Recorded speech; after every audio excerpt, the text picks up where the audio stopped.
Happy government shutdown, everyone. So, I'll probably only have one upload this entire 2018 government shutdown, considering it's probably only going to last 24 hours or so. So, we're going to do a 2018 Senate election prediction because I think that the House would be a little too intensive for just one prediction video. So, we're just going to do the Senate. So, now that we have the actual understanding that we're going to be going into a government shutdown and we are currently under one, a lot of factors are going to take place. Number one, the president will most likely be blamed. It will be essentially, under Donald Trump's own words, his fault for the government shutdown. Personally, I'm not going to assign blame to either side. You can check out how I felt about that in my live stream video. But since this is a pure prediction video, the way the American people are going to see it is against the president, against the people in power, which is the Republican Party. There's no way you can shape it towards the Democrats, considering that they have the minority in every part of the United States government. You can't really say that they're the ones going against it, even though you do need 60 votes. The average American does not know that.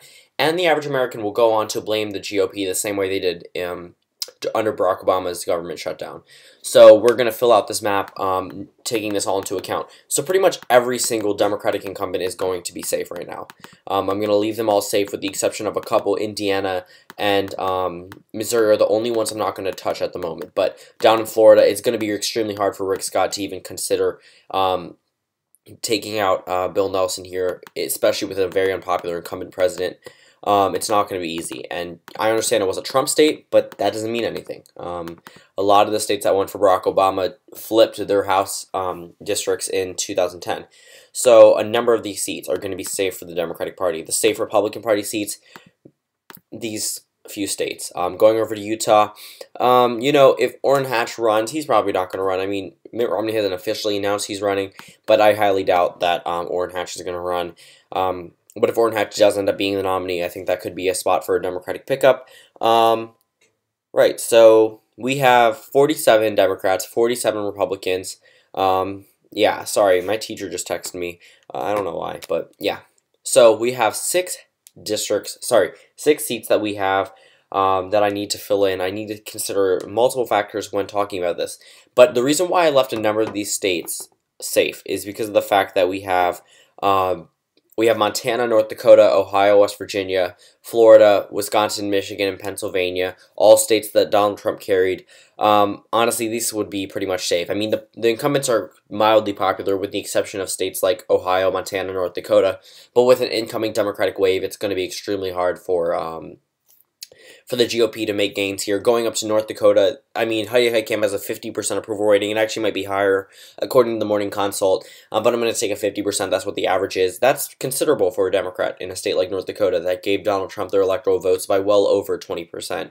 Sorry, well over 15%. But going over to Montana, this is another state. John Tester, the incumbent, I mean, honestly, he's probably going to hold on to a seat there. I mean, they don't have any notable Republican figures running for that seat. I think it'll be safe for the Democratic Party. Going over to Ohio, both John Kasich and Josh Mandel both said that they would not run for the state of Ohio's Senate seat. That's going to be really easy for Sherrod Brown to hold on to. Up Wisconsin, Michigan, and Pennsylvania, popular incumbents. Going down to Florida, Bill Nelson, another popular incumbent. West Virginia, Joe Manchin, a conservative Democrat. West Virginia used to be a safe Democratic state.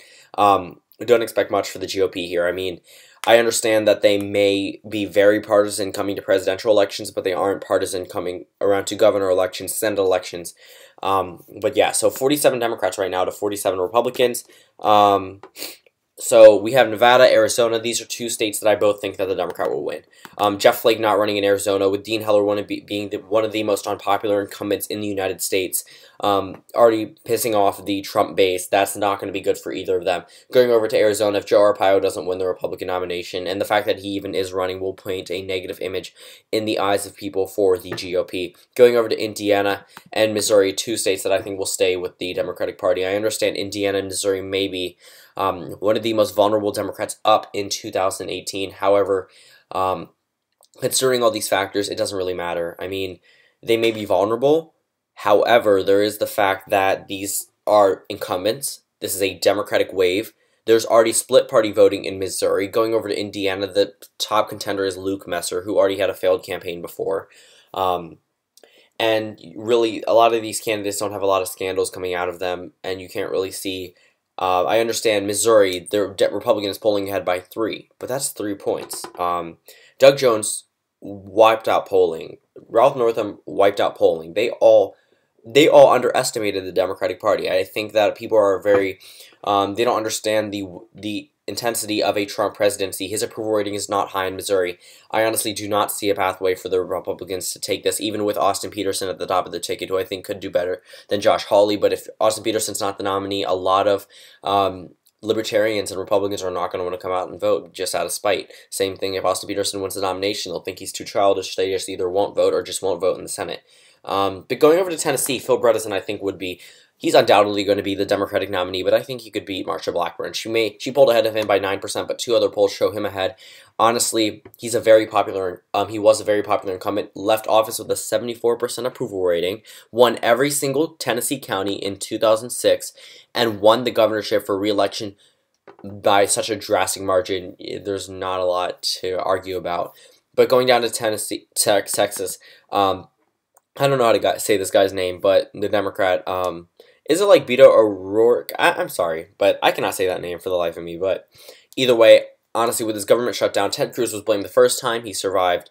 I don't think he'll survive this time. Coming around to Texas, I mean, Ted Cruz was the main proponent of the government shutdown the first time.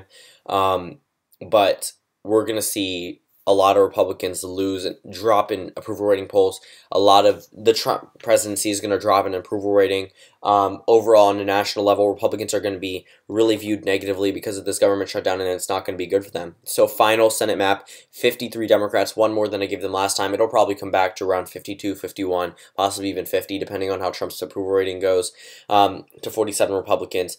Overall, this could have been a bloodbath for Democrats, but honestly, I think that with all the factors against the GOP at this point, it's going to be really hard for them to win. So, 53 Democrats, 47 Republicans. Thank you guys for watching this video, and I'll see you all tomorrow.